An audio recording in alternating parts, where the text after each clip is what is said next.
পাচারের আগে বিপুল পরিমাণ গাঁজা উদ্ধার করল বীরভূমের ইলামবাজার থানার পুলিশ। ঘটনায় রিলেটেড 5 জনকে গ্রেপ্তার করা হয়েছে। 33 কেজি গাঁজা উদ্ধার হয়, যার আনুমানিক বাজার মূল্য বেশ কয়েক লক্ষ টাকা।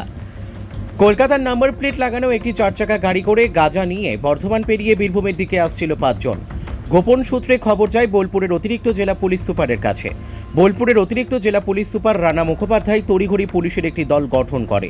সেখানে ইলামবাজার থানার ওসি, মহকুমা পুলিশ আধিকারিক বোলপুরের সার্কেল ইন্সপেক্টর, পুলিশের এই স্পেশাল টিম নাকা চেকিং করে সন্দেহভাজন একটি 4 চাকা গাড়ি আটক করে।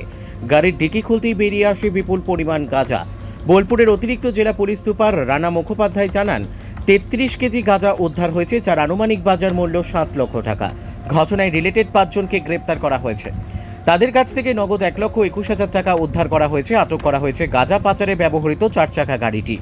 এদিন ধৃত 5 জনকে বোলপুর মহকুমা আদালতে তোলা হবে। ইলামবাজার থেকে জয়ন্ত মণ্ডলের রিপোর্ট, এস নিউজ বাংলা।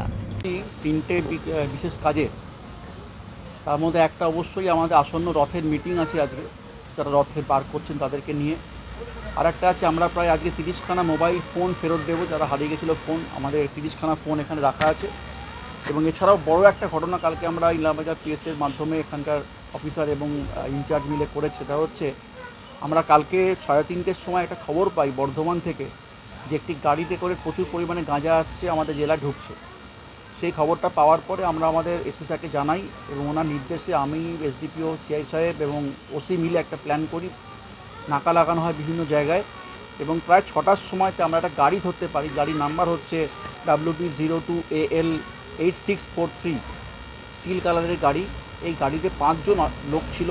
এই 5 জন লোককে আমরা যখন আটক করি এবং সার্চ করি, আমরা যে কাছ থেকে 33 কেজি গাঁজা পাই, তার সঙ্গে 1,33,000 টাকা তাদের কাছ থেকে আবার রিকভারি করি।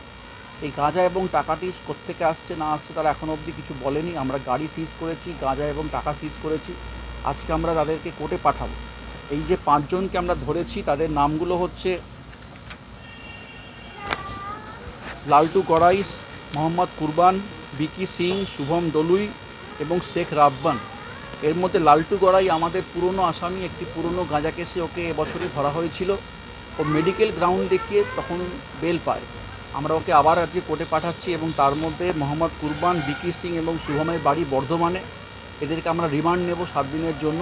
এটা জানতে যে এই গাড়িটা কোত্থেকে এলো, কার গাড়ি এবং কোথা থেকে গাঁজাটা আসছে, কোথায় নিয়ে যাচ্ছিল, টাকাটাই বা কার, এ সমস্ত খবর আমরা ওদের কাছ থেকে নেব তাদেরকে রিমান্ড নেওয়ার পরে। তো এই যে বড় কাজটি এখানে হয়েছে, গাঁজা এবং গাড়ি ধরা, এর জন্য আমাদের বড় সাহেব খুবই খুশি হয়েছেন। এবং আমরা চাইবো যে এটা সবার কাছে ছড়িয়ে পড়ুক যে আমাদের পুলিশ কিন্তু আমাদের জেলার যে বর্ডার, সেখানে কোনো অনৈতিক কাজ, কোনো ইলিগাল কাজ কোনো জায়গাতে ঘটলে তাকে আমরা আটকাবো, লোককে অ্যারেস্ট করব এবং আমরা তার লিগাল অ্যাকশন নেব। স্যার, কোন লোক? এটা হাজরাপাড়া থেকে ধরা হয়েছে। ওখানে নাকা করছিলাম, সেখানেই আমাদের লোক এই গাড়িটিকে পায়। নাম্বারটা মিলিয়ে ধরার পরে আমরা তাকে সার্চ করা শুরু করি। এই আমাদের বিডিও সাহেব অবশ্যই আমাদের একটু হেল্প করেছেন। এই গাঁজা রিকভারির সময়টা উনি নিজে ছিলেন এবং পুরোটাই আমরা তার হেল্প পেয়েছি। স্যার, জিজ্ঞাসা, এইটা এখন তদন্ত চলছে। আমরা রিমান্ড নেব। রিমান্ড নেবার পরে সমস্ত তথ্য আমরা আশা করছি পাবো তাদের কাছে।